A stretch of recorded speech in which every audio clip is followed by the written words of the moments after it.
कहते हैं भारत के हर जंगल में एक कहानी छिपी होती है।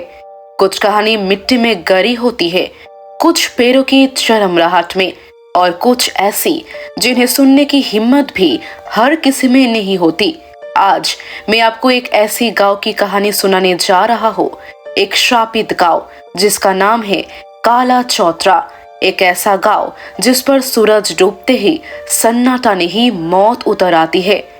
कहानी शुरू होती है एक ठंडी रात से। मैं आदित्य, एक फ्रीलांस पत्रकार, उत्तर भारत के पहाड़ी इलाका में लोक कथाओं पर रिसर्च कर रहा था। कई गांव घूम चुका था, कई किंवदंतियां लिख चुका था, लेकिन काला चौतरा का नाम पहली बार सुना था। एक बुजुर्ग ने मुझे चेतावनी दी थी, साहब, उस गांव का नाम जुबान पर मत लीजिए, वह रात जिंदा नहीं होती। लेकिन मेरे जैसे पत्रकार की जिज्ञासा किसी चेतावनी से कम नहीं होती। अगले ही दिन मैं उस गांव की तरफ निकल पड़ा। रास्ता ऊबड़ खाबड़, बिल्कुल सुनसान। सड़क के दोनों तरफ सिर्फ देवदार के पेड़ और हवा में एक अजीब सी गंध, मानो बारिश और राख दोनों का मिला हुआ स्वाद। जैसे जैसे मैं आगे बढ़ता गया, बर्फ गिरने लगी। मेरा जीप धीरे धीरे जंगल की गहराइयों में गायब होती जा रही थी। फिर मुझे पहला संकेत मिला कि मैं किसी सामान्य जगह की तरफ नहीं जा रहा। एक टूटा हुआ साइन बोर्ड पड़ा था, काला चौतरा 3 किमी, और उसके नीचे कोयले से लिखा था, मोड़ लो वरना लौट नहीं पाओगे। मैंने पढ़ा, फिर मुस्कुराया।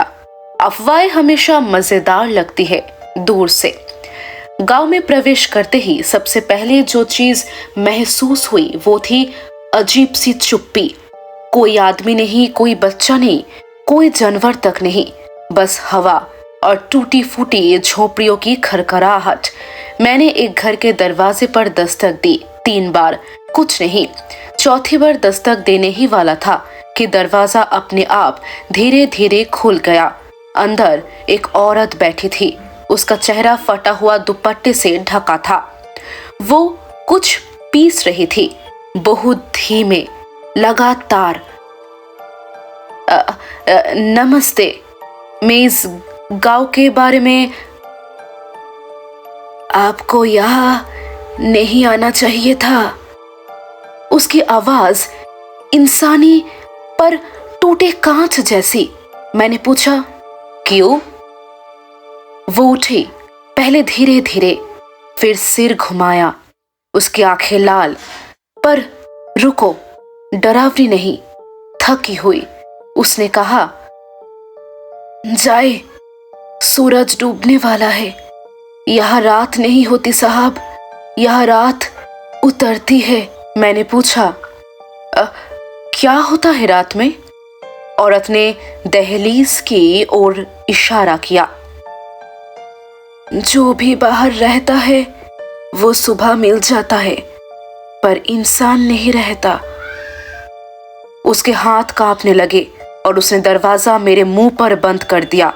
गांव के बाहर एक पुराना चौतरा था, चारों तरफ काले पत्थरों से बना, बहुत पुराना, जैसे किसी राजा के जमाने का हो।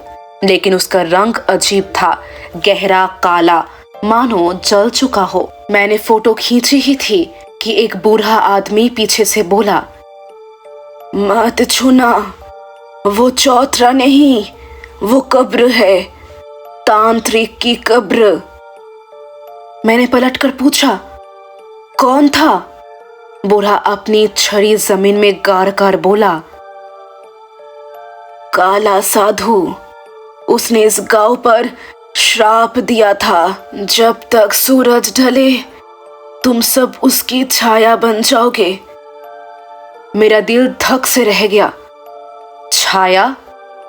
बूढ़ा बोला, हाँ, यह लोग मरते नहीं, पर छाया बनकर भटकते रहते हैं और रात में असली शरीर ढूंढकर उसे खींच ले जाते हैं। मैं समझ नहीं पा रहा था, लेकिन उसने मेरी आंखों में आंखें डालकर कहा, आज रात तुम्हें सब पता चल जाएगा। मैंने सोचा सब अंधविश्वास है, जैसे मैंने पहले भी सुने हैं।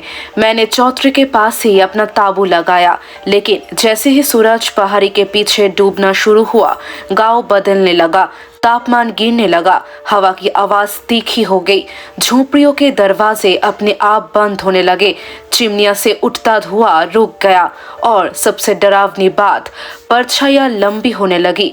नहीं, सिर्फ लंबी नहीं, चलने लगी। हाँ, गांव में मौजूद हर चीज की परछाई अपनी जगह से अलग होकर धीरे धीरे मेरे ताबू के ओर आने लगी। पहले मैंने सोचा आंखों का धोखा है, लेकिन जब मेरी अपनी परछाई मेरी पीठ से अलग होकर ताबू के बाहर खड़ी हो गई, मेरे अंदर डर की वो हलचल उठी जो आदमी को हैवान बना देती है। वो परछाइयां इंसानों जैसी नहीं थी, उनकी चाल धुएं की तरह, आंखें नहीं पर घूरती थी। मेरी परछाई सीधे मेरे सामने खड़ी थी, उसका सिर तिरछा, मानो पूछ रही हो, तू कौन है? मैं पीछे हटने हुए बोला, क्या चाहती हो? परछाई ने धीरे से हाथ उठाया, काला लंबा धुंधला हाथ, और उसी वक्त पूरा गांव फुसफुसाने लगा, नया शरीर, नया शरीर, नया शरीर। मेरे पैरों के नीचे जमीन ठंडी पड़ गई, सांस भारी हो गई, अंधेरा और घना होता जा रहा था। मैं भागने लगा, लेकिन जैसे ही चौतरे के पास पहुंचा, छायाएं मेरे चारों तरफ घूमने लगी। मुझे पहली बार पता चला डर की अपनी भी आवाज होती है, दिल की धड़कनों जैसी, नाकाम सी, भारी और तेज। काले चौतरे के नीचे से अचानक धुआं निकलने लगा, कोयले जैसा दुर्गंध भरा, और वही घास उखड़ने लगी, मानो कुछ बाहर आना चाहता हो। वो आवाज मैंने पहले कभी नहीं सुनी थी, एक चीख, एक इंसान की नहीं।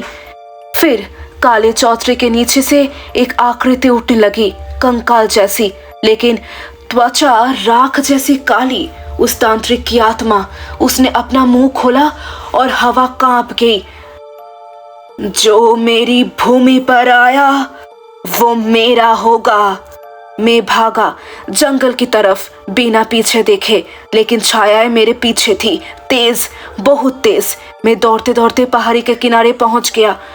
एक तरफ गहराई, दूसरी तरफ छायाएं। मैंने सोचा बस अब यही खत्म, पर तभी वही बुजुर्ग आदमी फिर से मिला, हाथ में एक चांदी का त्रिशूल लिए। वो चिल्लाया, छाया से बचना है तो आग की ओर भागो। उसने त्रिशूल जमीन में मारा और चिंगारी उठी, छायाएं पीछे हट गई, गांव की सारी परछाइयां मानो करहा उठी। पहली बार मुझे लगा शायद मैं जिंदा रह सकता हूँ। वो मुझे गांव से बाहर ले गया, काफी दूर, जहां जंगल खत्म होता है। सुबह होते ही वो बूढ़ा गायब था, जैसे कभी था ही नहीं। मैं पीछे मुड़ा, गांव गायब, हाँ गायब। जहां काला चौतरा था वहां सिर्फ खाली मैदान था, मानो वो गांव सिर्फ रात के लिए ही जिंदा होता है। आज 20 साल बाद मैं ये कहानी लिख रहा हूँ, नॉर्मल जिंदगी जी रहा हूँ शहर में, लोगों के बीच। पर हर रात जब मैं लाइट बंद करता हूँ, मेरी परछाई दीवार पर स्थिर नहीं रहती। वो धीमे धीमे सिर घुमाती है और मुस्कुराती है। हाँ, वो जान चुकी है मैं काला चौतरा से बचकर नहीं आया, मैं सिर्फ उधर के समय में जी रहा हूँ। एक दिन जब सूरज डूबेगा वो मुझे ले जाएगी, और शायद आपको भी। अगर कभी आप किसी जंगल में एक काले पत्थर का चौतरा देखे, दौड़ जाना, क्योंकि छायाएं शरीर खोज रही है।